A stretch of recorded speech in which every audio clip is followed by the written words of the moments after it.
ప్రణవం అంటే ఏమిటి? దీర్ఘ ప్రణవానికి, హ్రస్వ ప్రణవానికి తేడా ఏమిటి?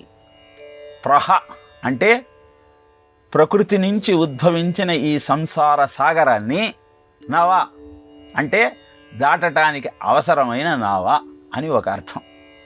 ఇంకొకటి ప్రహ అంటే ప్రపంచము, నా అంటే లేదు, వహ అంటే మీకు.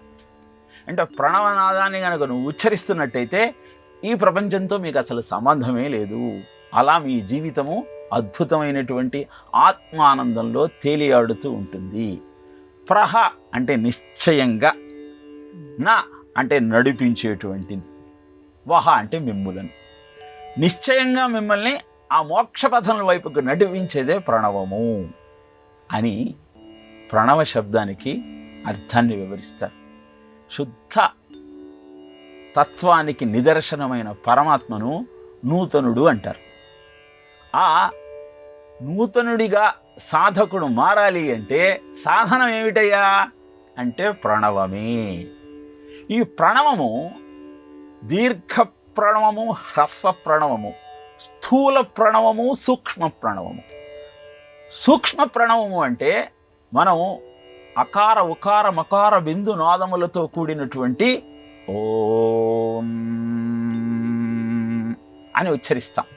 దీనిలో ఈ అకార ఉకార మకార బిందు నాదములు అన్నీ కలిసి అవ్యక్తంగా ఉంటాయి.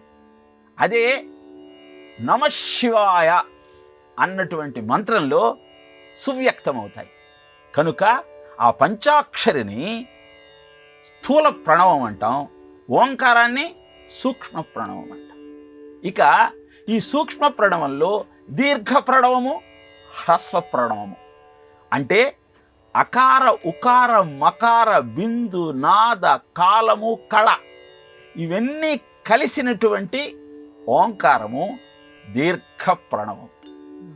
అకార ఉకార మకారములతో ఉన్న ప్రణవము హ్రస్వ ప్రణవము.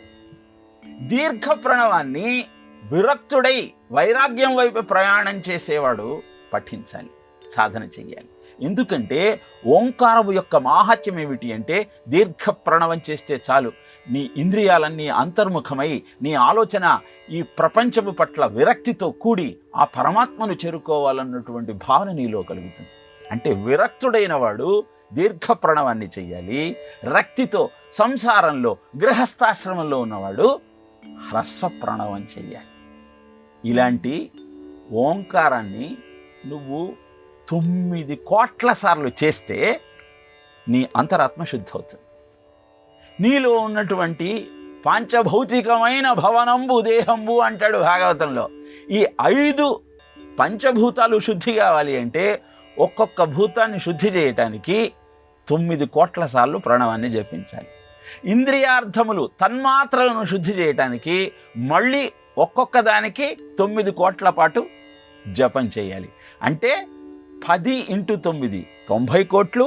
మొట్టమొదట శుద్ధి కోసం 9 కోట్లు చేసిన తర్వాత అహంకారాన్ని నిర్మూలన చేయటం కోసం ఇంకొక 9 కోట్ల సార్లు జపించేస్తే 108 కోట్ల సార్లు ఓంకారాన్ని ఎవరైతే జపిస్తారో వాళ్లకు ప్రపంచం పట్ల వైరాగ్యం కలిగి పరమాత్మ దర్శనం కలుగుతుందని శివపురాణం తెలియజేస్తుంది. తల్లి అద్భుతమైనటువంటి ఈ సత్యాన్ని గ్రహించి ఓంకార సాధన ద్వారా నీ నిజస్వరూపం ఏమిటో నువ్వు గుర్తించే ప్రయత్నం చేయగలిగితే నీ జీవితం ధన్యమవుతుందని శివపురాణంలో సూతుడు శౌనకాది మహామునులందరికీ తెలియజేస్తాడు.